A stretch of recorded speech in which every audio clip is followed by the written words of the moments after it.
Okay guys, so we're going to use what we've been practicing, making a stick person that is more like a skeleton. So, oval, spine, shoulders,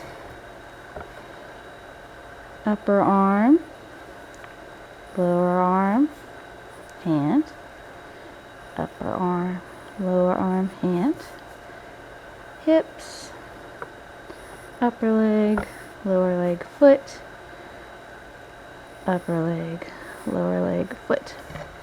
Okay, and then we're going to, instead of just doing the regular bubble where we've been just trying to outline it, we're going to actually think about the muscle groups and the ways the body's put together to make this one a little more realistic. Okay, so when we come down to make the neck, we're not just going to go straight down. We're going to think about how the neck muscles come in to the chest. So we're going to make it a little bit angled like that. Okay, now your shoulders have a big muscle on the actual shoulder, and so we're going to come down from the back muscle and then back up for the shoulder. Okay.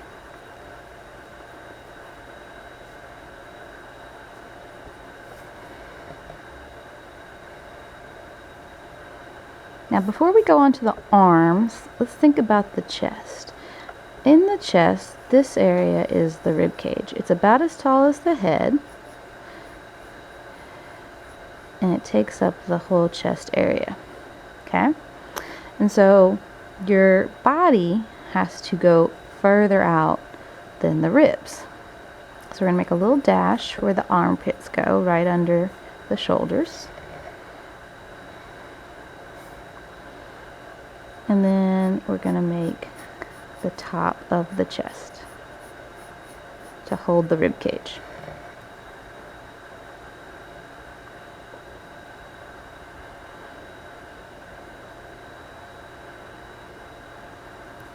Okay, so now we can go and make the arms, the upper arm, and then however the arm is bent, you're going to have the elbow, and then down to the wrist. And I'll do that with the other arm. Upper arm. And you see I'm making the lines a little curved for the muscle groups. And the wrist is going to be skinnier than the rest of the arm, so I'm going towards my line at the wrist.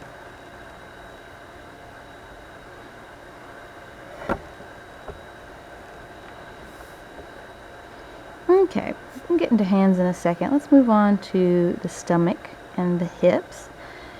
It matters like the shape of the person. You might come in some for the stomach, or you might just keep going down. So I'll just keep kind of going down, and then I'm going to come out for the hips, bones. I'm going to make my upper leg.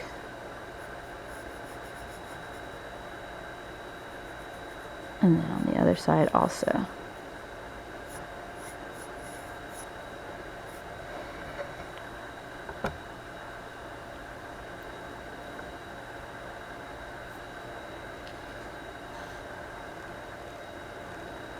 Okay, so then we have the knee, and then we're going to have the lower leg, and I have a little bump for the calf muscle, so it's going to be a little bumped out on the lower leg. After the knee, you're going to have a bump for that muscle in your calf that lets you run and jump.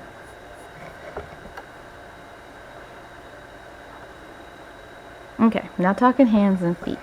There's a few ways you can do hands. So I'll either do a mitten, like this, or little sausage fingers. If I do a mitten, then I make, thumb, hand, and then I separate the fingers like that. Or you can go straight into doing the thumb, and then 1, 2, 3, 4 little fingers. Just whatever you get better at it. When you get good at it, you'll be able to start thinking about, okay, the thumb actually has a big muscle, and then the fingers all bend independently. So you'll be able to like think about how that works. But for now, for a small character like this, we can just do the mitten or the little sausage fingers, and it won't hurt anything. Okay? So now for feet, feet are pretty tricky because usually we are looking down at them and they're kind of facing us, so they're going to have foreshortening. So like if I looked at a foot from the side, it's not that hard, it's kind of this shape.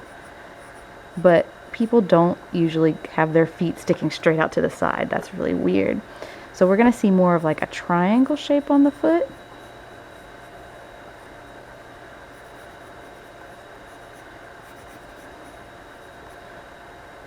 And then if you were not wearing shoes, this would be the toes. And if you're wearing shoes, this is going to be like the sole of the shoe. So this guy's got one shoe off, one shoe on to show you. Okay, so a little thing to think about as you're doing these characters, when you're making these stickmen, is how many heads high your character is. So that's about how high the head is, okay? So if I keep going down, that space again, that space again, space again.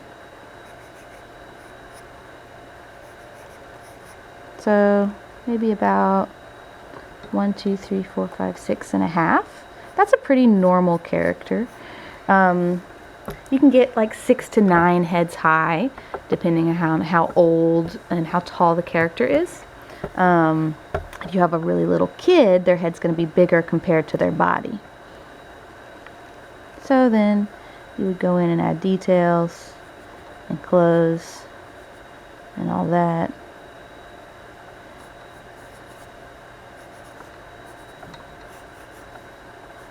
He's lost his other shoe.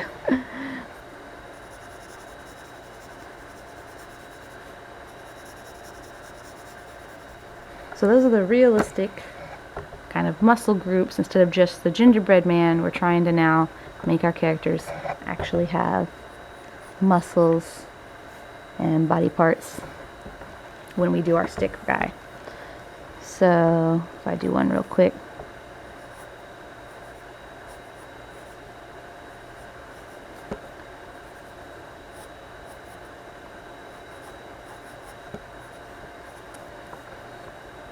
Okay, so using those same kind of rules, I'm going to have the neck go in, then the shoulders, upper arm, the chest is back here because this arm is blocking it.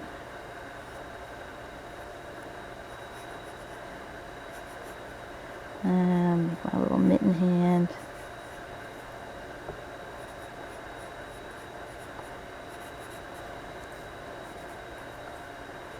Okay, and then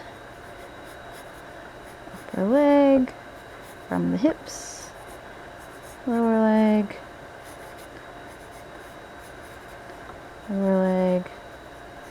and foot.